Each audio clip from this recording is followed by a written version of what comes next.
What's going on, my North County fam? I'm your girl Kelly, here to give you the rundown on what happened in St. Louis County government this past week, and here's what you need to know. So first, there was quite a bit of discussion regarding the transferring of coins to pay 33 positions in the county executive's office. So if you weren't aware, Prop A, it was passed on April 5th, and this means that starting now, all positions that fall under the county executive's office, including directors of departments that serve St. Louis County, they'll have to be paid through the county executive's budget instead of being paid through those departments' budgets.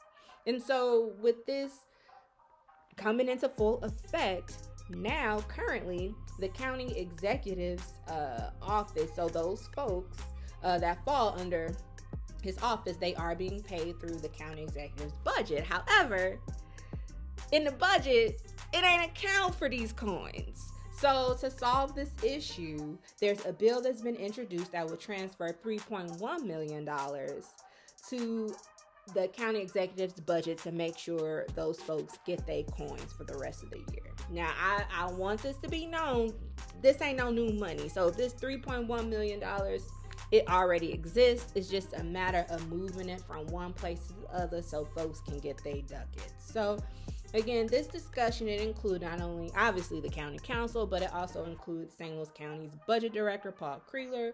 It also included representatives from the county executive's office, including Cal Harris, who serves as the chief of staff for county executive Sam Page, as well as Ms. Deanna Banker, who serves as the chief administrative officer.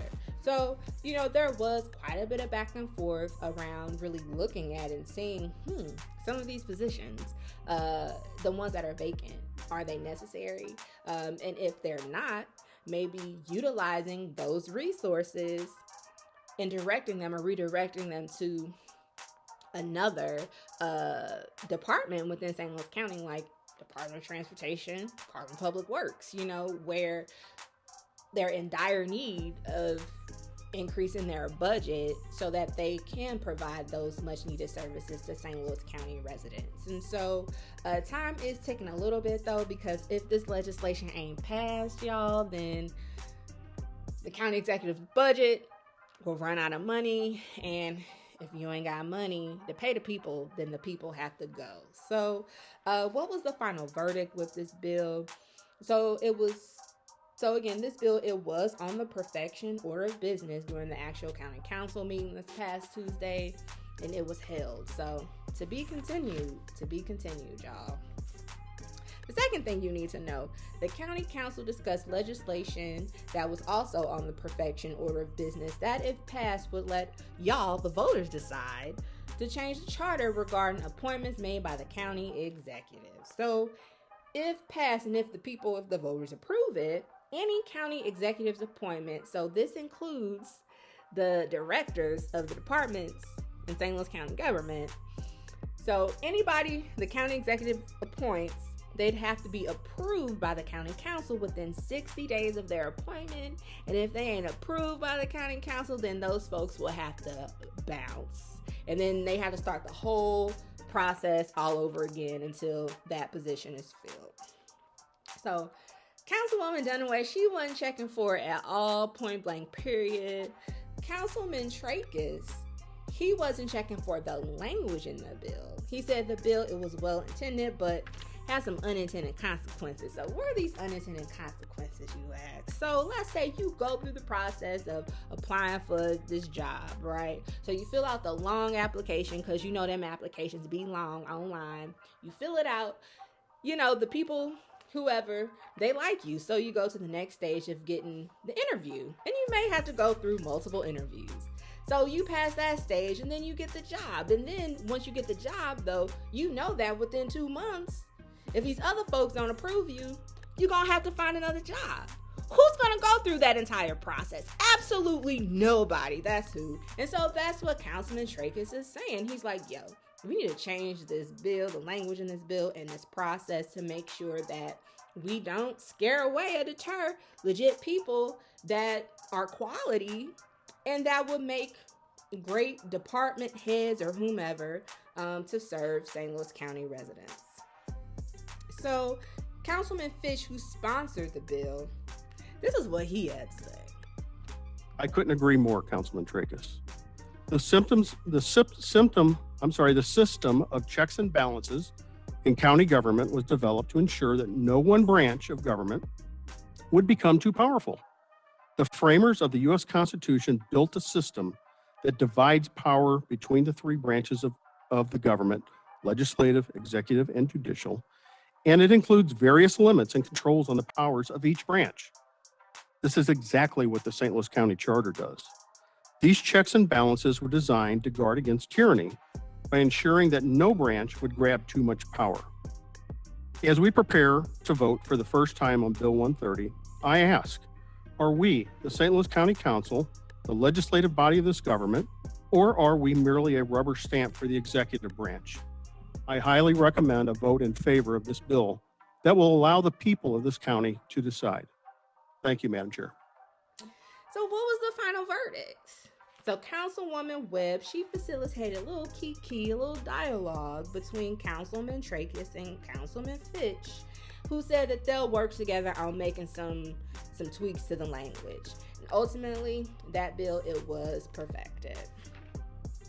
So the third thing you need to know, additional staff to address derelict buildings in St. Louis County, it may happen, y'all. So during, again, the county council meeting this past Tuesday, a bill was up for final passage that would appropriate $420,000 to support the salary and benefits of 5 new staff positions in the county councilor's office who would solely be dealing with problem properties. And my understanding is that these new positions would include investigators. Now, as we know, it's a whole bunch of problem in derelict properties in North County, okay? Councilwoman Webb, she said in her district alone, we talking about 300 properties, y'all. So this is a real problem. So what did the council folks, how did they feel about this bill? So council members, they had some issues with the bill, and mainly that these investigators will be post-certified, which is the same certification at 5.0 that the police have, and that these folks with that certification will report directly to the county councilor. So they had some issues with that. So I want y'all to check out this clip. It's an exchange between Councilman Fitch, County Councilor Beth Orwick, and Councilwoman Days to get a sense of what their concerns are. So then why do they need to have police powers at all? It's for their safety, for when they're out in the community, for those incidents like you talk about. It's for their safety. I'm very conscientious of the point that they are going to go to parts in our county, they're going to be out in the public, and it's for their safety. Do they have to have police powers for that? Can't they have a CCW? Can't they be a security officer and be armed? Why do they have to have police powers? That is the model that we have selected.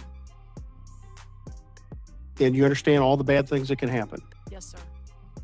And you think that's the best course of action? Thank you, sir. Just remember this conversation, because bad things happen when you have people that have police powers. Sir, I've worked in law enforcement before I worked here for a long time. I fully understand it. I understand the importance of it. And I also understand the cooperative relationship that we have with the police department and with Chief Gregory.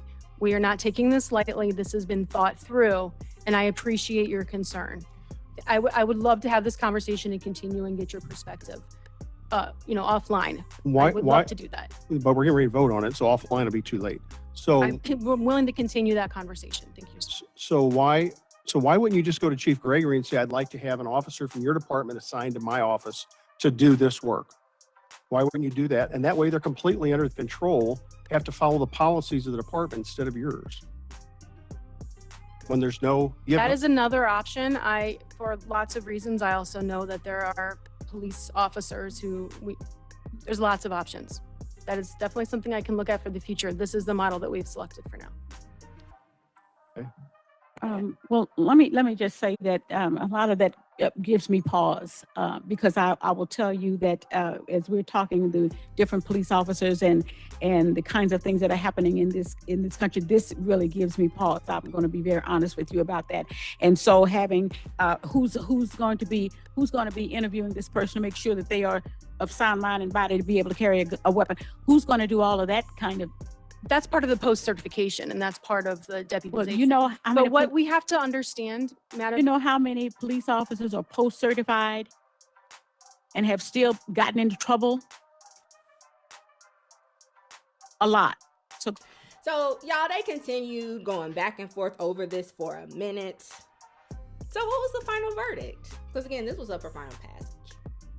So Councilwoman Webb, who co-sponsored the bill with Councilman Tracus, decided to hold the bill in hopes that they can address some of the concerns that some of their fellow council members had with the legislation. So to be continued on that. And then the last thing y'all need to know, y'all. So the streets is talking, and some folks in North County is paying hella more for trash services. So Councilwoman Webb, at the end of the county council meeting this past Tuesday, she felt the need to address and talk about this issue and tell her people and let them know what the hell's going on. So check out this clip. Why did the trash service costs go up? I need North County to hear this. District pricing increased due to the multiple factors. Factors that impacted the pricing included, but not limited to, the following: the COVID-19 pandemic, higher wages, national inflation, and the St. Louis County government is dedicated to providing the most cost-effective waste services to all. Also, North County, the reason that we saw such a dramatic cost increase is because of the amount of the bad debt that we carried with our trash providers. Normally, waste haulers bid about 5 to 7% bad debt. North County, we had a high bad debt of over 30% over the last 5 years. I share this because this bad debt, everyone not having trash service, impacts all of us. That is why I'm working with the leaders of the HUD Authority and other organizations to find a solution to ensure, regardless of who is the renter, that every home would have trash services and who will be responsible for that service. I know that this is a burden for many, especially our most vulnerable, our senior citizens. We are working to make sure more discounts are available to our senior services. If you have any other questions, please don't hesitate to contact my office directly or call the waste service phone number or hotline at 314-615-4285. Again, that's 314-615-4285. So y'all, that's all I have for you this week. Please stay safe out there, and you will see me soon. Peace.